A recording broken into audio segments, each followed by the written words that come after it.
Too many young men in our community continue to make bad choices. And I have to say, growing up, I made quite a few myself. Sometimes I wrote off my own failings as just another example of the world trying to keep a black man down. I had a tendency sometimes to make excuses for me not doing the right thing. But one of the things that all of you have learned over the last 4 years is there's no longer any room for excuses.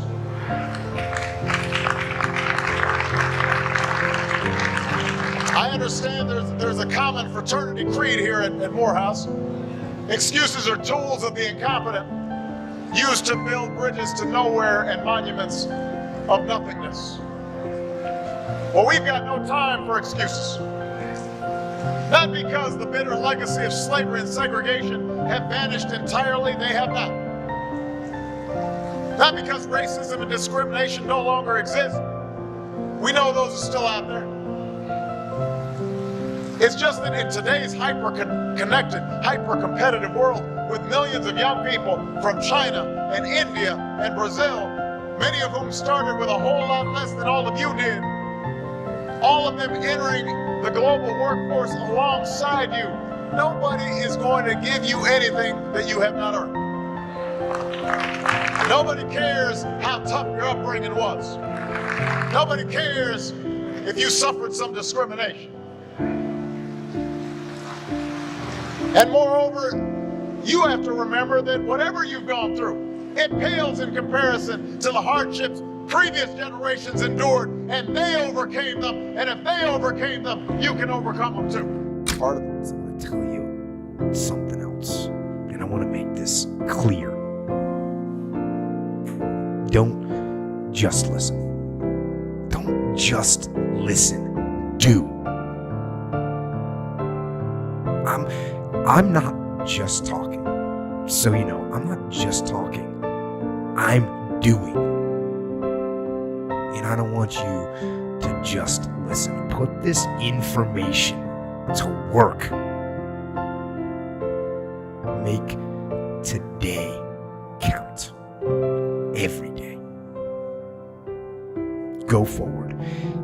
Get aggressive and attack, whether it's on the battlefield or on the beat or in the factory or on the farm or on the construction site or on the website, in the garage or in the firehouse. Don't hesitate. Step forward and get after it.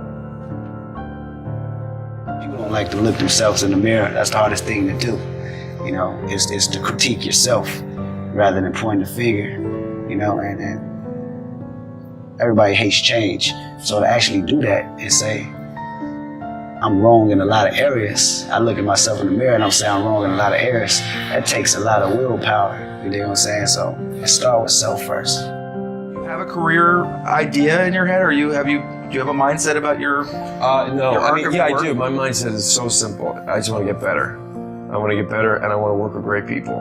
It's really simple. Do you want to be pushed in new directions all the time, or are you? I don't want to be pushed. I think I push myself. So I have a pretty strong engine of wanting to grow. So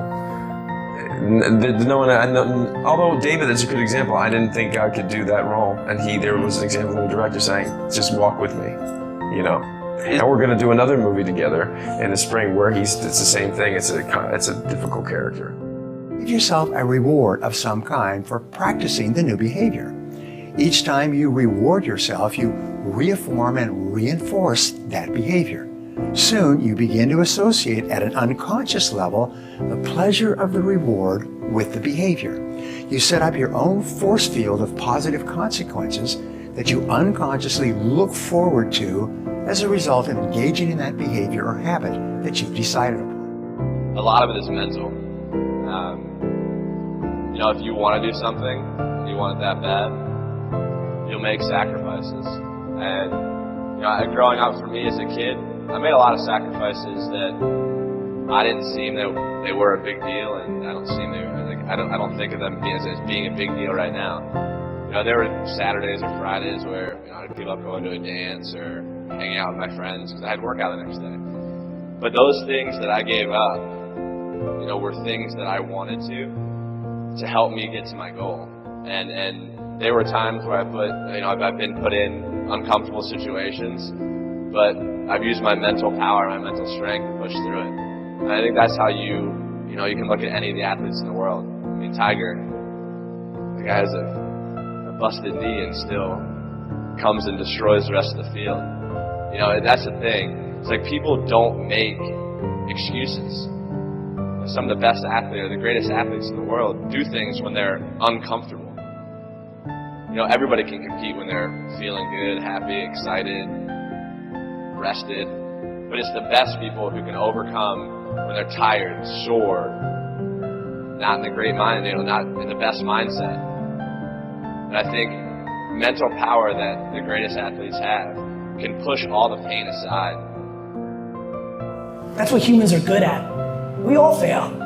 We've all failed. Like, my parents haven't been killed, my child, there's people that have their children die.